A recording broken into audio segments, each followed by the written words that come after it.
Caros alunos do quarto ano, bem-vindo a mais uma aula e nesta aula abordaremos equações algébricas. Bom, vamos a uma primeira definição, tá? Uma equação uma equação algébrica ou polinomial é toda equação que obedece a esse formato, tá? Onde os termos AN, AN-1, A2, A1, A0 são chamados de coeficientes da equação e x é chamado de variável da equação. Tanto os coeficientes quanto a variável da equação são números, né, que está no campo dos complexos, ou seja, são números complexos, né, podendo ser complexo puro, no caso, números reais, ou complexos imaginários. Bom, vejamos alguns exemplos de equações, tá? Aqui no primeiro exemplo temos uma equação onde podemos notar que 3, menos 1, 4 e 2 são seus coeficientes, e x é a variável. Note que no exemplo 2 não temos aqui o termo x3, o que leva a crer que os seus coeficientes são 1, 0, menos 2, 4 e menos 6, tá? Então, não esquecer do zero como coeficiente, o termo x3, né? Esse terceiro exemplo é um exemplo bem conhecido, né? Um exemplo de uma equação de segundo grau, né? Onde os coeficientes são 1, menos 5 e 6, tá bom? Então, a última equação é uma equação bem conhecida, equação do segundo grau. Vejamos mais um exemplo, mais uma definição importante, né? Grau de uma equação. O grau de uma equação, né? O grau de uma equação p de x igual a zero é o mesmo que o grau do polinômio p de x. Então a gente já viu como calcular o grau, né? Como ver o grau do polinômio, né? Nas séries iniciais do ensino fundamental. Vamos começar aqui na ordem invertida, né? Vamos ver o exemplo 3. Esse exemplo 3 é a equação do segundo grau, né? O termo de maior grau é o termo x2, portanto a equação tem grau 2. A segunda equação, o termo de maior grau é o termo x4, portanto a equação tem grau 4. Na equação 3, o termo de maior grau é o termo x3, portanto a equação tem grau 3.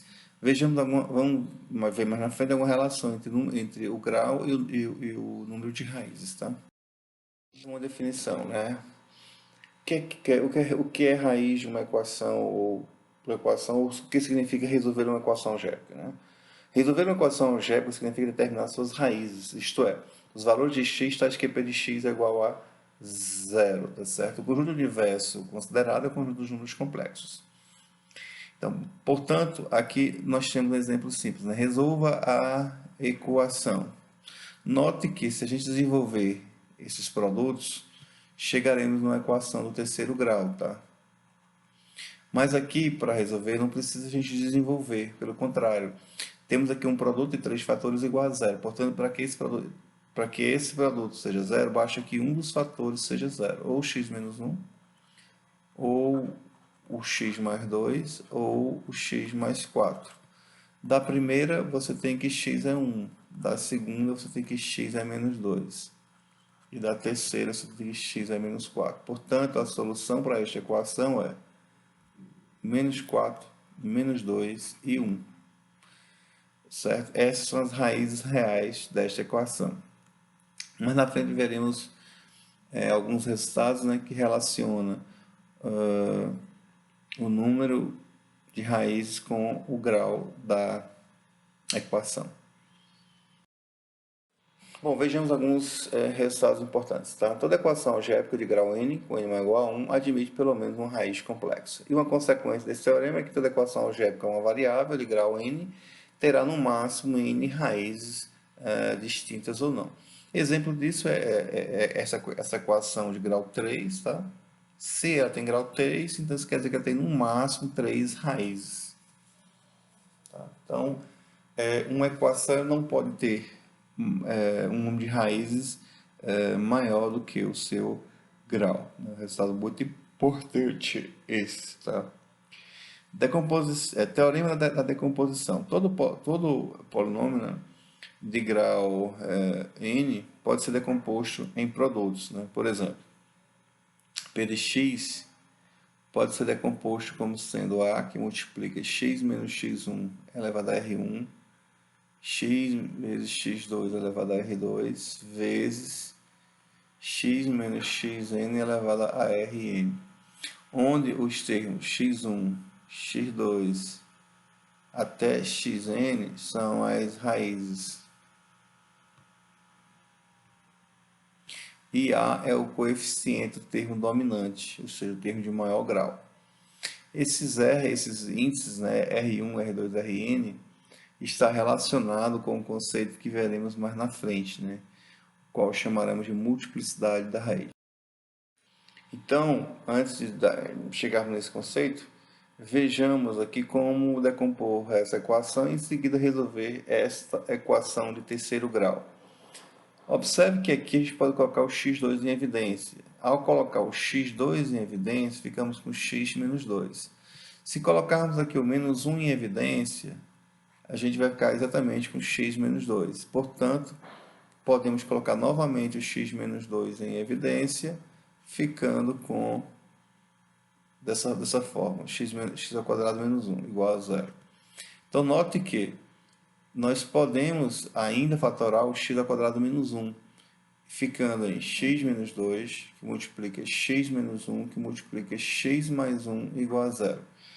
E, novamente, resolver essa equação é simples, né? Basta que um dos produtos seja zero, ou seja, basta que o x seja 2, ou o x seja 1, ou o x seja menos 1.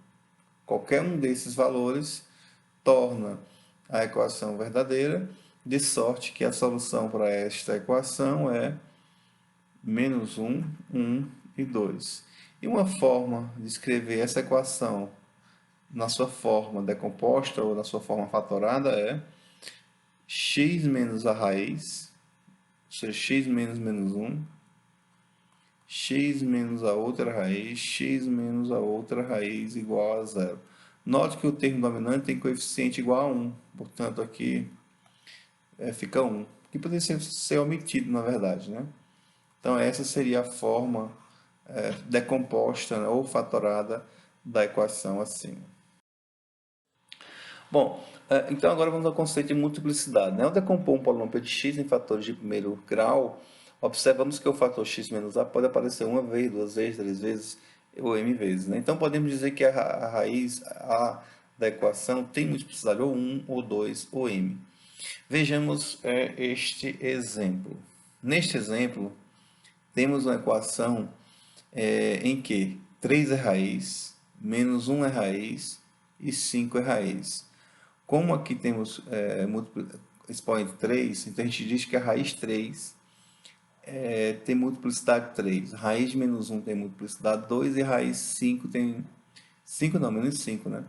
A raiz menos 5 tem multiplicidade 1. Então, como relata aqui, tá?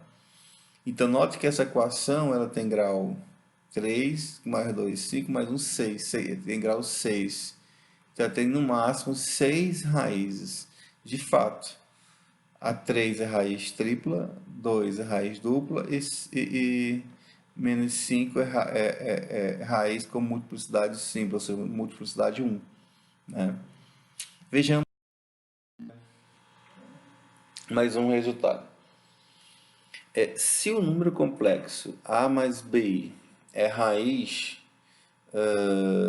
de uma equação com coeficientes reais, então o seu conjugado também é raiz. Eu peguei aqui um exemplo bem bobinho, um exemplo bem simples para a gente verificar, né, este teorema. Note que estamos diante de uma equação de segundo grau, então essa equação vai ter no máximo duas raízes, né, distintas, onde os seus coeficientes são 1, menos 4 e 8, ou seja, os seus coeficientes são reais, se encaixa nas premissas do teorema. Então, como resolver esta equação? X é igual a menos b, mais ou menos raiz de delta, que é b ao quadrado menos 4a vezes C dividido por 2 vezes A. Resolvendo, vamos ficar com 4, mais ou menos, menos raiz de menos 16 sobre 2. A raiz de 16 é 4, ficando com 4 mais ou menos 4, 4 raiz de menos 1 sobre 2. Ou seja, x é igual a 2 mais ou menos 2 vezes o i, pois o i é igual a raiz de menos 1. De sorte que as raízes são x1 igual a 2 mais 2i e x2 igual a 2 menos 2i. Então, observe que a equação de segundo grau tem no máximo duas raízes, raiz 1, raiz 2, e note que as raízes são conjugadas, né? Uma é conjugada da outra, né? O conjugado de x1 é o x2 e o conjugado de x2 é o x1. Ou seja, procede, né, o teorema, tá? Bom, a ideia foi exemplificada de uma forma bem simples, mas você pode estender para equações de